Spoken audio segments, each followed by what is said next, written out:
Міне достар, діттеген жерімізге келдік, жыланды. Бәрі сұранып келген. Ішінде біреу ғана бар, сұранбай келген. Зиярат қалған сияқты ғой, көмген сияқты. Бір жетін езін етесін. Соса кетіп, күректі жерге тәсін.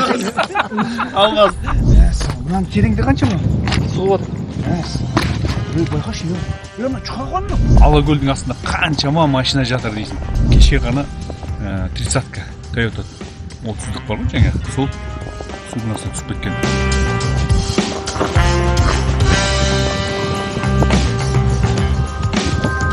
Осы жолғы бір апта боранда шыға алмай қалдық. Өлілер үстіде тұрады, ал тірілер астыда тұрады деген. Профессионалдың өздерін көрді ме? Соны байқау керек ме? Соны не профессионалдар вообще қолдан жұтып алуы мүмкін.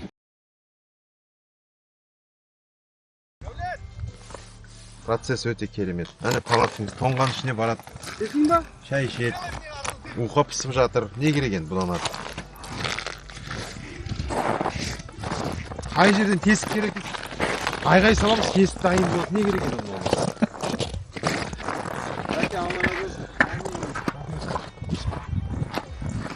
Ал кішігірім обзор, мынау біздің палатымызда не бар дейсіздер ғой. Бұл жерде бізде біріншіден тамақ, шай, қалай шайсыз болмайды бізде. Сосын бізде интернет 24 сағат, Starlink, онан аккумуляторымыз бар. Сосын тағы бір аккумулятор ол светке. Мынау бізді құрметтеп бізді қарсы алып жатқан Дәулеттің қазір бізге тамақ жасап жатыр. Біз әшейін көмектесіп жатырмыз оған. Мынандай міне шелекке дайындалған уқаны кім жеді? Шелекке дайындалған. Қазір міне көбігі шығып жатыр, көбігін алып тастаймыз қазір. Қараңыздар достар, міне қараңыз, көрсетейін мен. Қайсы балықтардың қайсысы? Міне мынау шортан. Шортан ішінде не бар еще? Алабұға бар. Алабұға ол жаңағы окунь. Мына қазір қайнағаннан кейін бетіндегі несін алып тастаймыз біз. Көбігін алып тастаймыз. Пеш қараңдар, пешке әдемі. Осылай достар, қазір осы жерде кухнямыз, екінші палаткамыз бар, ол жерде кәдімгі отырып, асықпай, шай ішіп, мына өйткен іші парилка болып кетеді. Іші ыстықтап кеттік уже. Сол үшін қалай демалады деген кезде міне осындай демаламыз. Кейбір айтады ғой, кейбіреулер орыстар күшті, бір орыс халқы жалпы күшті демалып жатады ғой. Қазақтар демаламайды дейді, біз қазақтар негізінде одан да асып кетеміз ғой. Просто біз диваннан тұрып ерінбей жүруіміз керек та. Так что жігіттер, Май Қазақ парақшасына лайк, комментарий, осы Май Қазақ парақшасына жазылыңыздар, тіркеліңіздер. Әрқашанда біз осылай елдің керемет жерлерін көрсетуге тырысамыз. Алла қаласа, әлде талай болашақта осындай сафар, тревел бізде көптеген болады, соны сіздерге көрсетеміз. Я достар, айтпақшы, менің Instagram, TikTok парақшамда бар. Ол Май Қазақ, Қасым Май Қазақ парақшасы, тоже тіркеліңіздер. Қалай, демалыс қалай болып жүр? Енді мұздың қауіпті кезін айтатын болсақ, ең алғашқы жұқа мұз кездерінде қатты желдер мұзды жарып жіберетін. Енді сақтық шарасы өзің үшін ғой, өмір бір-ақ рет беріледі. Шама жеткенше сақтықты пайдалану керек. Жаңа дауыстар туралы. Ал дауысы мұздың, енді мына судың астындағы қысым болады. Судың астындағы қысым болады. Судың астындағы толқын болады. Сол мұздарды жарады. Желді күндері, немесе осындай тынық күндері, судың астындағы өзінің құбылыстары бар. Ол мұзды үстіге қарата кереді, или қатты аяздарда мұз қысылады, содан жарылады. Сартылаған дауыс шығады, ол қатты қорқынышты емес. Қазір мынау 1,20 ма, 1 метр жоқ дегенде 1 метр ұстап тұр. Бұл аса қорқынышты емес. Қорқынышты кездер 20 сантиметр, сондай кездерде. Көктемде. Көктемде бұл мұз жұқармайды. Бұл осы қалың қалпында осылай ериді. Ол кездерде енді қорқыныштылау.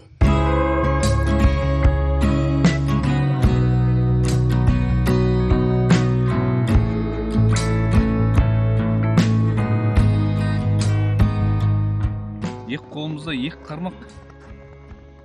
Общий надо үшеу. Үш леска. Мына жерде үшеу.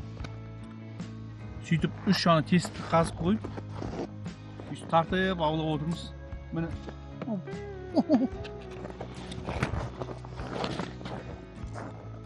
Міне біреу ұстады. Қазір міне.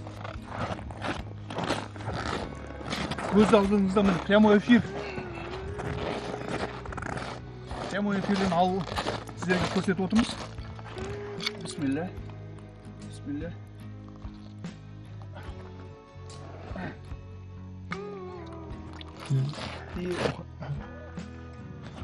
Міне, ана жақтан 10 шақтысы жатыр ана жақта. Көз алдарыңызда, достар, бұл Зайсанның шортаны. Қолғабы су оқылады. Бұл несі? Оқыласыңыз. Осылай балық аулауды баршаңызды шақырам. Келіп демалыңыздар.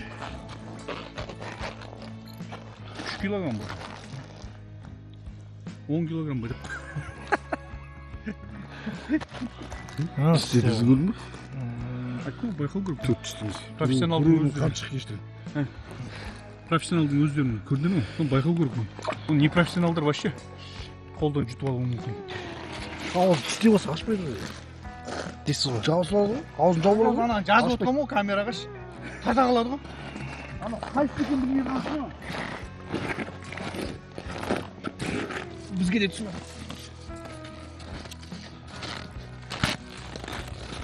О, мына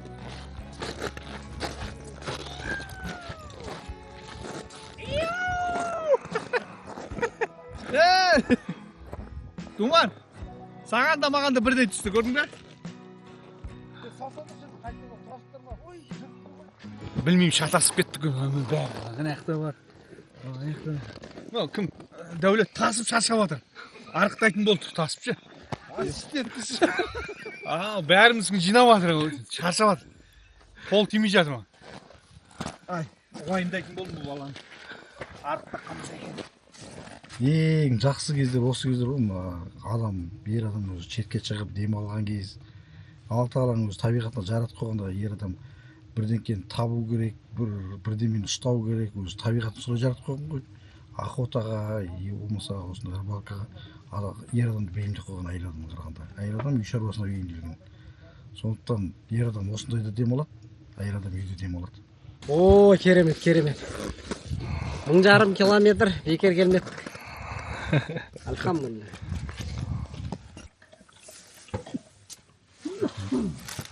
О, тамаша, тамаша.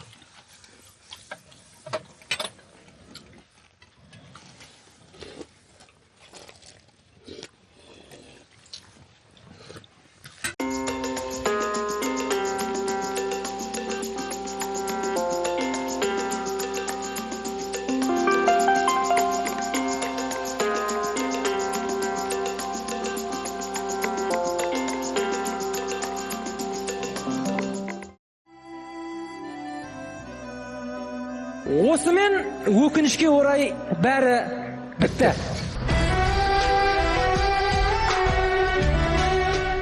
Бүгінге балық бітті, Аллаға шүкір. Машина орналдық қойып, бәріміз жиналып жатырмыз.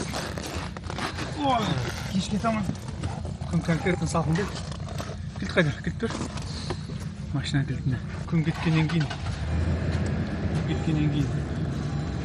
бірден резко суиды. Машина күшті болды, жақсы болды. Өте жақсы демалыс болды. Уқа жасадық, балық ұстадық.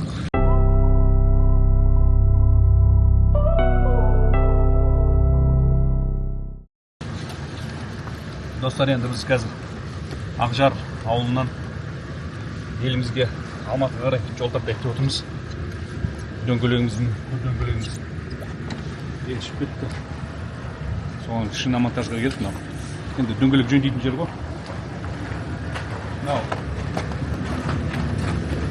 Ана ар жағын жер түсіп кеткен. Көріп жүрсіңіз. Қазір алысқа сапарға шығып отырмыз. Қарды алып бит. Кішкене сапардың алдында тазалап жатқан ғой. Зат көрдіңіздер ме? Қандай тола заттар. Балық толған деп па. Ана келген кезде затымыз ондай бір қалды. Көбінесе бір экипажымыз кетіп қалды ғой. Бір экипаж болып қайтып бара жатырмыз қазір. Ана экипаждың заттары ма білмеймін. Заттарымыз көбейіп кетті. Сонда алдымызда 1600 километр. Аман есен жетейік. сіздерге барынша шынайы көрсетуге тырыстық сапарымызды. Енді білесіздер, мен қоғам белсендісі болып жүргеннен кейін талай нәрсені айтып жүрмін, шырылдап дегендей, шамам келгенше шындықты айтып,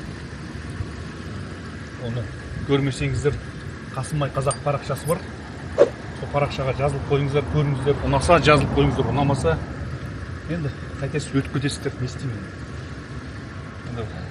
Бірақ осындай бір демалыстарда мен өзім бір жаңа күш, жаңа серпіліс аламын да, сөйтіп мына қоғамдық істерге барынша атсалысам негізі.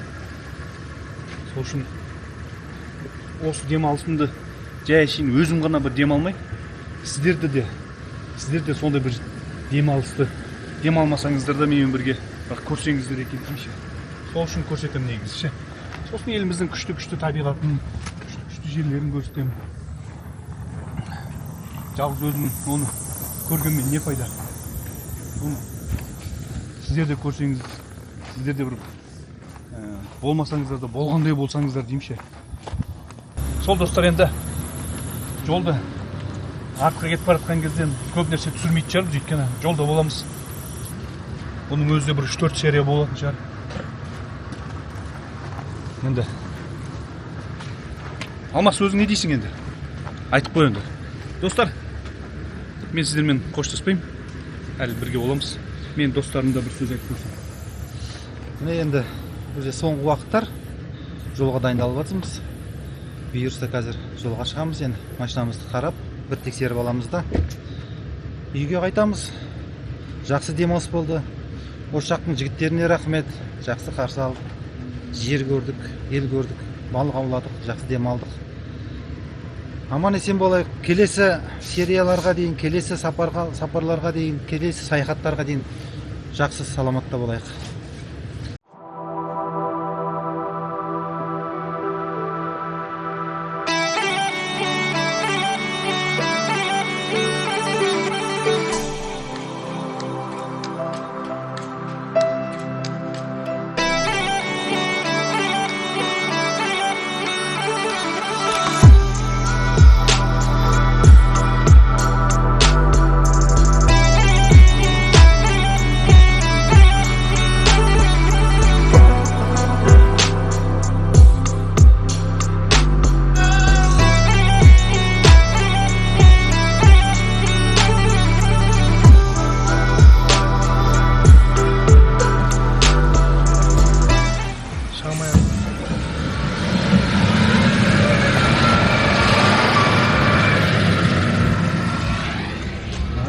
Жол деген қандай оқыс жағдайлар осылай болады. Ана жаңа анадан кейін қайтып кеткен ғой. Мына спуск қой. Ана жақтан қатты келіп қалды да. Спуск болғаннан кейін байқалып жүру керек та. Жастар көп қазір байқамайды. Сосын алып кеткен. Қайта аман есен сияқты болды. Аллаға шүкір. Достар, мынау Қызыл Кесік деген ауыл. Бұл ауылдың екінші атауы бар. Өлілер үстіде тұрады, ал тірілер астыда тұрады деген. Өйткені ауыл мынау сайда орналасқан, ал ауылдың мазары, жаңа қабірстаны жоғары жақта, мынау төбеде орналасқан. Осындай да атау бар екен, екінші атау. Қызыл Кесік деген. Осы Шығыс Қазақстан мен және Абай облысының арасында шамамен.